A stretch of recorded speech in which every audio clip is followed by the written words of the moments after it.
Hi everyone, it's so good to be back on YouTube after a short break, and in this video I will be flipping through my reading journal and talking about all the books that I read in 2023. If you watched the video on how I set it up, you know that it's not a standalone notebook, but rather a part of my common planner by Sterling Ink. And I just did not want to waste all of the blank pages at the end, so I utilized them as a reading journal. So I will be going through choosing the book of the year and sharing my opinion on the books that I read. It will be very subjective, so please don't judge me. There will be two very popular books that are liked by almost everyone that I gave 1 star. So hopefully I will be able to justify my choice. And if you want to see how I set up my reading journal for the next year, which is a standalone notebook, because this was just very beautiful and inspiring, you can also watch the video. I will leave the link down below. So here I start with a simple cover page that says reading journal and then the reading tracker. I am not doing this year because I feel like all of those trackers and challenges, they make me feel a little bit overwhelmed, and I feel some kind of pressure to finish a certain amount of books. I even set up my Goodreads challenge to 1 book per year, and it's already achieved, just because I don't want to feel the pressure to read 30 or 40 or 50 books. But this was quite a nice one. I enjoyed filling it out, but I'm not going to do that anymore. Here I have the reading challenge, also was fun. I colored all of those rectangles, meaning that I completed the challenge, but I don't want to do it this year. And this part is covered for now. I will get back to it at the end of the video because this will be book of the year. Not going to focus a lot on this spread because those were the books that I had to read for work. These were the nonfiction books about curriculum and education, and these were some fictional books that I was using to write some lesson plans, unit plans, and so on. I will go through them briefly. I had to reread The Old Man and the Sea, and I'm not a big fan of Ernest Hemingway and the way he writes, so 2 stars. It's a good book, just not for me. Stuart Little was a big disappointment because I watched the film, I loved it, but the book is nothing like that. His personality is very different, and it's rather a collection of short stories that just describe his adventures. Last Day on Mars, it's a good young adult sci-fi. I think I would enjoy it if I read it when I was like 12 to 15 years old. It was quite fun, but at this point of my life, I didn't enjoy it that much. And the Martian Chronicles, I haven't read them before, so I read them for the project, and I absolutely love this book. That's why I will talk about it a little bit more. There will be a separate spread. So, first I have Get Good with Money by Tiffany Aliche. I hope I'm pronouncing it correctly. I gave it 2 stars because even though it's a great book on financial literacy, it's not for me, and I don't think I'm the target audience, to be honest. I read the book because I watched the video with her or the interview or something, and she seemed very well spoken and intelligent and very fun. And I enjoyed the book, the way it was structured, the way it was written. I think it will be useful for maybe students who are just starting their life outside of home and they want some financial advice. Also, it would be useful if you were from the US because it focuses on those concepts a lot, like the credit card score and so on, which I cannot really relate to. So, in general, a great book, very well structured, well written, just not for me. Another nonfiction here, 4,000 Weeks by Oliver Berkman. I like the idea, but for me it was just too long. It's not a typical self-help book. It goes deep into philosophy of what time means, how our ancestors viewed time, and so on. I really like the idea that we can't make time for everything, and I think saying no to things that are unimportant is just a great time management strategy. So it's a good book, but not my favorite. Now I have a Stephen King spread. I read two books. One was Pet Cemetery, and another one his autobiography nonfiction book on writing. I liked Pet Cemetery a lot, the writing style, the characters. It's a book about loss to me and how loss is probably the biggest tragedy that a human being can experience. But I really hate open endings, as I say here. And I feel like the characters went through too much suffering there. And because it's an open ending, we don't really know if it was a happy ending or not so much. So I really sympathized with some of the characters. So I didn't want it to be so dark, probably. But it's still a fantastic book. In terms of on writing, I gave it 5 stars. It gives certain practical tips for writers, and I think it made me realize that I want to continue writing fiction. I used to write some poetry when I was in high school, but now I want to write more, and it just has some awesome tips. It's also a very funny book, and it gives you a lot of insight into Stephen King's life and his experiences as a writer and as a human being. And I love some quotes. For example, "The road to hell is paved with adverbs." This is awesome. Also, the idea that the writer's job isn't to find ideas, but to recognize them when they show up. I think it's very inspirational. So, in general, I feel like it's a good book if you want to write fiction or you just want to learn more about Stephen King. That's a good choice. The Martian Chronicles by Ray Bradbury. It's a book that was a bit of a step out of my comfort zone. As I've mentioned, I had to read it for the project, but I absolutely loved it. Sci fi is not my first choice, especially sci fi set up in space, but this was hilarious and very well written. This is basically a collection of short stories. Most of them are set on Mars, but of course, the book is not about Mars. It's a metaphor of the clash of cultures, a colonization, and a lot of really complex and dark topics, which the author makes easy to comprehend because of the setting. And my favorite short stories here were The Earthman, Usher 2, and The Million Year Picnic. Loved this book. And one of my favorite quotes was, "Man had become too much man and not enough animal." Now, this is one of the two books that I've mentioned at the beginning of the video, and this is Tomorrow and Tomorrow and Tomorrow by Gabrielle Zevin. I did not like it. I didn't finish it. I gave it 1 star. I know that everybody likes it. It won the Goodreads award, and to me, it's a mystery why.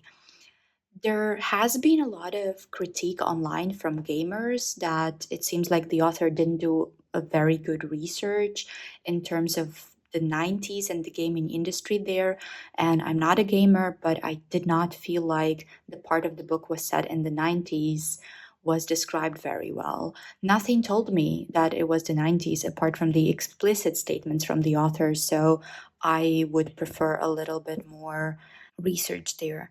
I didn't like her language choices. I feel like her 11-year-old kid's speech was very unnatural, and I did not like some very questionable sex scenes. And in general, this just wasn't something that I enjoyed. I did not have fun reading it, even though for the first couple of chapters I loved it. I really liked the theme, and I think I would like less information about the toxic relationships between all the characters who just kept making very strange choices in life, and more description of their creative process of making games. So this is my take on this very liked book, very popular one, but unfortunately wanted to like it, but I did not like it. Waiting for the Barbarians by J.M. Coetzee. I hope I'm saying this correctly. This is a South African author. This was the first book by him that I read, and I really enjoyed it. It talks about what it means to be civilized and uncivilized, and you have this group of people that live in an organized society in a town, and a group of so-called barbarians that are actually probably way more humane than the civilized society. And if cats disappeared from the world, I think the idea was fantastic, but the execution not so much. It is a book about a man who has to make a lot of difficult decisions in order to stay alive. And I'm not trying to spoil it, but I think the spoiler is already in the title. He faces the situation when he has to decide whether cats continue exist as a part of this world or they all disappear. So if you're a cat lover, I think you would enjoy the book, but I felt like there were a lot of plot lines that led to nowhere, so I didn't enjoy the writing that much. Now I have two Ukrainian books. All of my notes are in Ukrainian, so I will not focus on them too much, but both of them are translated to English. This one is called The Forest Song by Lesa Ukrainka, and it's written in the form of poetry. It's very beautiful. It basically explores a similar theme to Waiting for the Barbarians because it's a love story between a civilized man from a village and the forest nymph who is so wild and uncultured but ends up being way more of a human than he is. This book was translated to English as Tiger Trappers, also The Hunters and the Hunted by Ivan Bahrani. Both of them are rereads. They are the part of our high school curriculum, and this is a very important book for our history. This is the combination of a historical novel and adventure, and also there is quite an interesting love line. And I liked everything about this book that had to do with history, but not so much everything that had to do with adventure, just because I'm not adventure novels kind of person. Another nonfiction, Make It Stick. I did not like it that much because, to be honest, I didn't learn anything new. Not sure if I mentioned, but I've worked in education for quite a while, so all of these principles about how to be a successful student and so on, how to use different learning techniques such as retrieving the information from memory or retelling or using spaced repetition. Those were quite obvious to me, and I think will be obvious to a lot of people who are somewhat related to the educational field. I think it's a good book for maybe first year students and some high school students, maybe, who really lack the system and don't really know a lot of successful studying techniques. It's not a bad book, it just, I didn't really learn much from it. Blue Pills by Frederick Peters. It's a graphic novel about his experience being in a relationship with a woman who has HIV and how the society still has misconceptions about this. I love the art, absolutely. I think it was very interesting to read, but I felt like something was missing. I felt like he told his story through his experiences, but the climax or some kind of conclusion at the end was really missing. Quite an interesting read, and I usually love graphic novels, but this was not my favorite. Another Ukrainian book, I won't really talk about it because it's not translated to English and it only came out in 2023, so we don't know if it will be translated one day. I, in general, liked it, but I wanted more depth in the characters. A Man Called Ove by Frederick Backman. I really liked it, but I have very conflicted feelings because it reminded me of one of my favorite movies, which is Gran Torino by Clint Eastwood. I see that there was some inspiration coming from that movie, and if you like this book, I recommend you watching it. The film came out earlier than the book, so I feel it's possible that the inspiration was coming from there. And even though the movie is more, I would say, dark and it covers more serious themes, it's absolutely brilliant. In general, good book, even made me cry at the end, but it just, this topic of friendship and the feeling of community, I think this is just something that I really enjoy reading about. Now we have Your Head is a Houseboat. It's a self help book. I gave it 5 stars, and it's a book that uses a lot of metaphors to guide you through the journaling experience if you have chaos in your head. So basically, first of all, it has great art. As you can see on the cover, it has different types of characters that are with you throughout the book that symbolize different processes in your mind. And it also gives practical tips. It's only 160 pages long. It's not boring, it's very funny, it gives good advice. And I think if you are the person who perceives information better through metaphors, I think that would be a good choice. As you can see, I took lots of notes and I just loved it. And another book that I loved, and I even made a separate video about it, was The Atomic Habits. This is probably one of my top 3 nonfiction self help sort of books that really, without any exaggeration, changed my life. I'm not going to talk about it much. You can watch the video or just read the book because it's amazing. I love the idea of how setting up goals is not really effective because all people have the same goals, right? Successful, unsuccessful, all of us, we have relatively similar goals. But if you create a system of habits that will help you achieve that goal, that's a different story. So, love this book, really recommended, changed some ways of how I view things.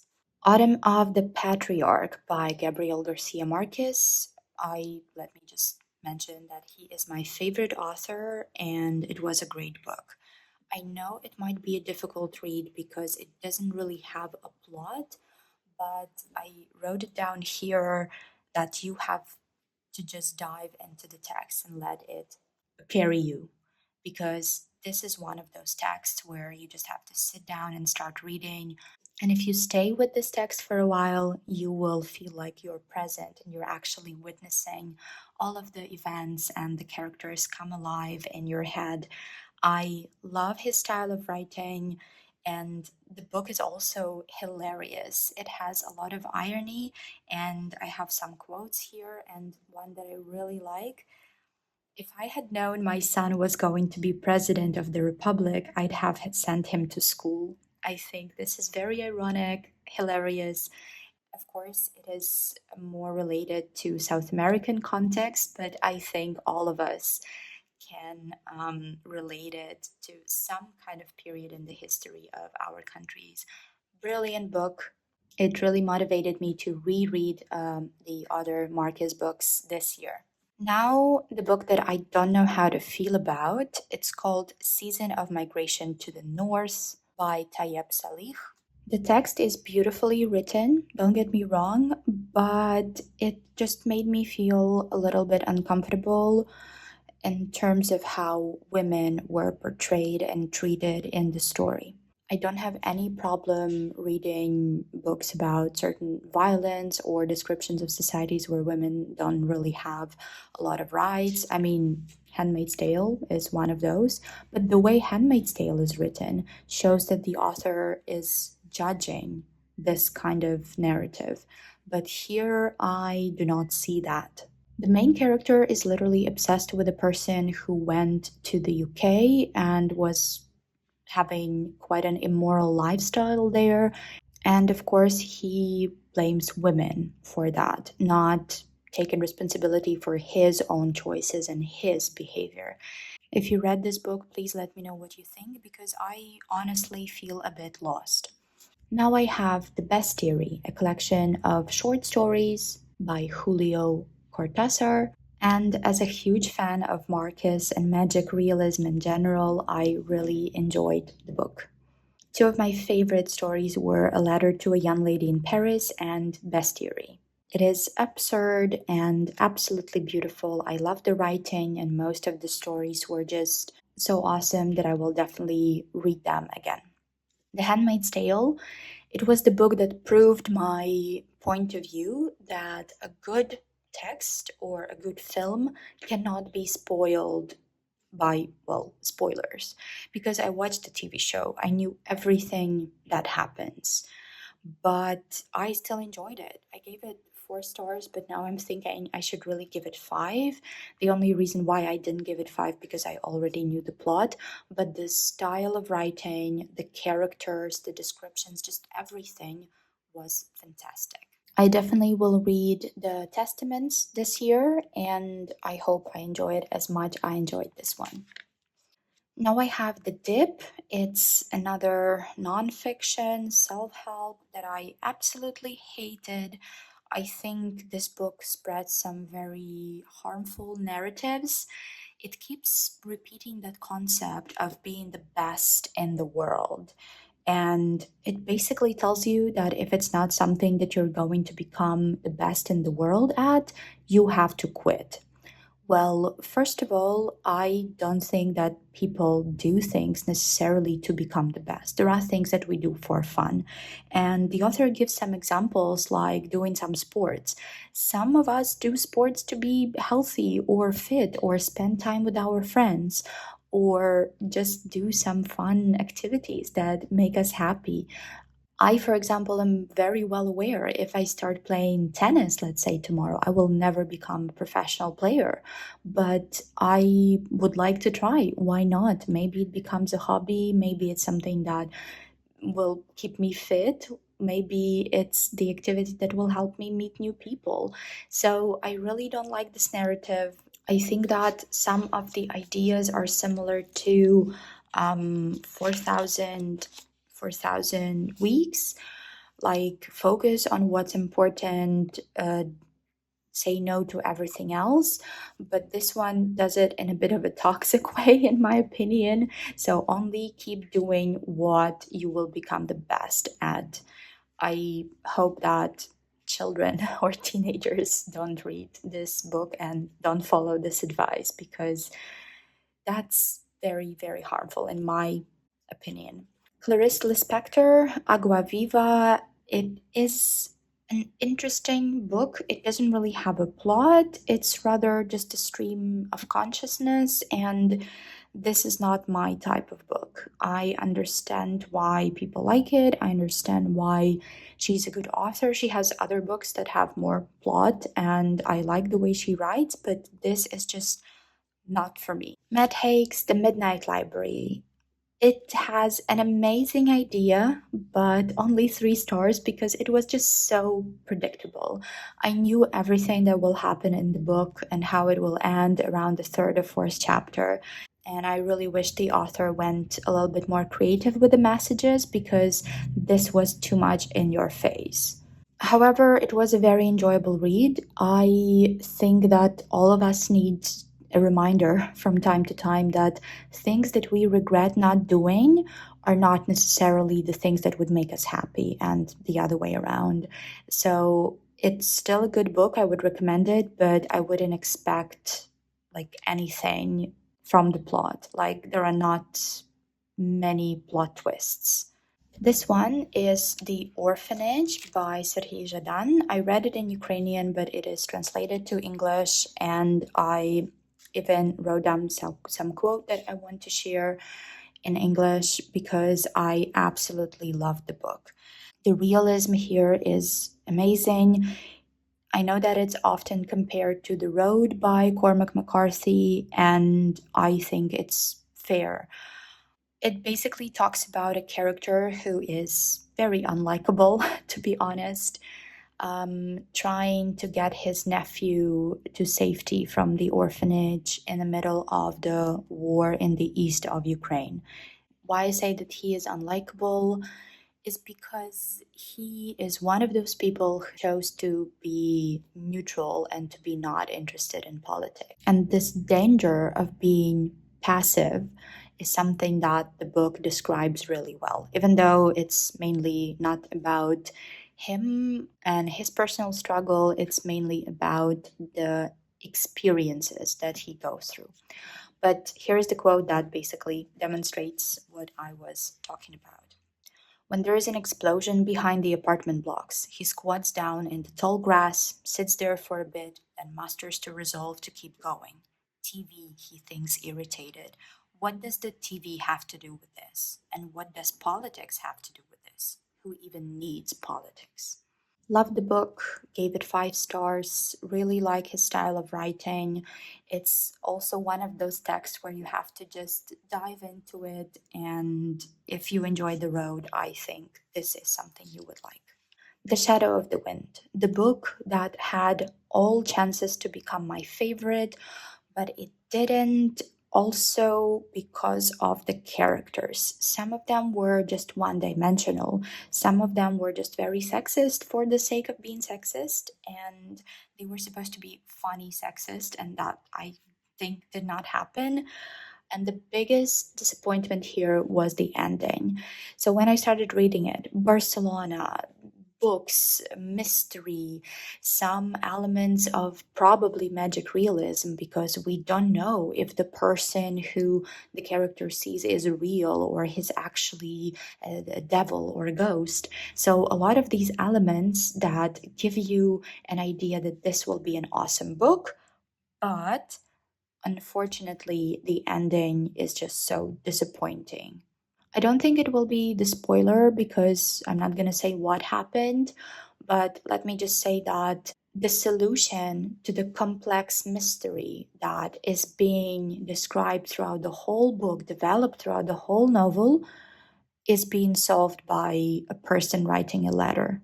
So imagine reading a detective story where you're trying to figure out what's going on and who is the murderer, for example, and then at the end, on last 2 pages, the author just says, "Oh, you know what? The murderer or his friend just wrote you a letter explaining the whole thing." So there's no investigation, and I feel like the author just got tired of writing his own novel and decided to just provide a quick solution, and that was very, very upsetting.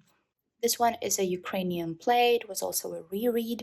I don't think it's translated to English, and I don't think it's relevant for people who are not from Ukraine because it just describes a very unique context and experience. It's so I'm not going to focus on it. And here is the second book that everybody seems to like, but I disliked very much and I gave it 1 star. It's The Book Thief. I wanted to like this book. I had very high expectations. I think the idea of death being a narrator is beautiful, but there were too many things that I disliked. I even have a list. I disliked the description of characters. I felt like they were very one dimensional. I disliked the unnecessary, in my point of view, description of the sky. Things like the sky was the color of breakfast or the sky was gray, the color of Europe. I'm not really sure what kind of Europe the author is talking about, but Europe is a continent and it's not gray the whole year round. So that was a very strange one. I did not like the immediate translation of German words to English in the text. What I saw in other books that use some foreign words in the text, they just put the translation in the footnote. That makes so much more sense to me, and I really dislike this. Also, I felt like it was some kind of false advertisement because I was expecting something like a never ending story. I mean, judging by the title, the books and stealing books would play a very big role in the life of this girl, but they did not really. And in Neverending Story, for example, you have the boy who escapes to the world of fiction from his reality that is so hard on him. And I was expecting something similar. Of course, this is my subjective opinion, just my expectations, but I really don't understand why she's called a book thief, even though she did not steal that many books and they do not play such a big role in the plot. So, yeah, I did not finish it. I didn't like it. I'm very disappointed because when I started reading this book, I was very excited. Please let me know if you had a similar opinion because I really don't want to think that I'm alone here. All of my friends loved it. All of my friends gave it like 4 or 5 stars. This book, in English, it's called What's Cooking in the Kremlin. something like that. Here's the title in Polish. I read it in Ukrainian. I feel like the Polish Ukrainian translation would be closer. Basically, it's the historical nonfiction that discovers the history of the Russian Empire, Soviet Union, and modern Russia through the theme of food and kitchen. This is very interesting. I skipped some of the chapters. I mainly read the chapters that are related to Ukraine, to my country. There was a very interesting chapter about Chernobyl. There are also some recipes there, and there was the chapter about hunger in Ukraine, and there were recipes of what people were eating, and this is just horrifying, absolutely. In general, I enjoyed the book. Was not my favorite, but it's very well written, and everything that I read was pretty accurate as far as I can judge as a Ukrainian, every fact about my country. So, yeah, I think if you are interested in history and in food, that would be quite a collection of facts and stories. And the last book that I read last year was Life and Death Are Wearing Me Out by Moyen. I like the idea, not so much execution. Most of the characters were just awful people, but again, it's a historical novel. It gives a lot of insight into the history of China, so if you're interested in that, go ahead. I feel like it was a little bit too long for this kind of narrative, and it was even more surprising when I found out that the author wrote it in like 43 days. Very impressive. I also was wondering if English translation kind of changed the style of writing because at times it was very difficult for me to get through the text. Interesting book from a historical perspective, not so much in terms of writing, but I guess I'm blaming the translation here, and also was very relatable to certain events in the history of my country. So, this was the last one, and now let's go back to the book of the year and show you what I wrote. I'm covering it because I already filled it out. I don't know why, to be honest. I really should have done it for the video, but here it is. In January, I read Get Good with Money, Stuart Little, and Pet Sematary, and Pet Sematary wins the book of the month. And in February, I read On Writing and The Old Man and the Sea, and On Writing is great. And between them, even though I gave 5 stars to On Writing and 4 stars to Pet Sematary, I really want to focus on fiction here, so Pet Sematary would be my choice between the two. Then in July, I read Man Called Ove, What If Cats Disappeared from the World, and also My Head is a Houseboat. And A Man Called Ove, I think, was the best out of those 3 when we talk about fiction. And in August, I only read The Autumn of the Patriarch. And between A Man Called Ove and The Autumn of the Patriarch, I liked The Autumn of the Patriarch more. And also between this book and Pet Sematary. So our first winner is The Autumn of the Patriarch by Gabriel Garcia Marquez. Now for March and September, I only read 1 book in March, 4,000 Weeks. That's why it's here. And in September, I read Atomic Habits, The Dip, and Seasons of Migration to the North. And I should have put Atomic Habits here, but as I said, I wanted to be fiction focused. That's why Seasons of Migration to the North. And in April, I read The Martian Chronicles and The Last Day on Mars. And of course, Ray Bradbury wins here. In October, I read quite a few books. It was The Handmaid's Tale, Agua Viva, and Midnight Library. And The Handmaid's Tale is just fantastic. So between The Martian Chronicles and The Handmaid's Tale, it was a very tough choice, but I think I prefer Margaret Atwood's style of writing. For May, I read The Forest Song, Tomorrow and Tomorrow and Tomorrow, and Make It Stick, and The Forest Song was my favorite here. In November, I read The Orphanage, Bestiary, and The Shadow of the Wind, and The Orphanage was my favorite. And in June, it was Waiting for the Barbarians, Blue Pills, The Ladder, and Tiger Trappers, and Waiting for the Barbarians was the best. And in December, choosing between The Book Thief and A Life in Dessa wearing me out. I'm sorry, but I really dislike The Book Thief. So, The Autumn of the Patriarch, The Handmaid's Tale, and The Orphanage were three books that I absolutely loved that I read last year.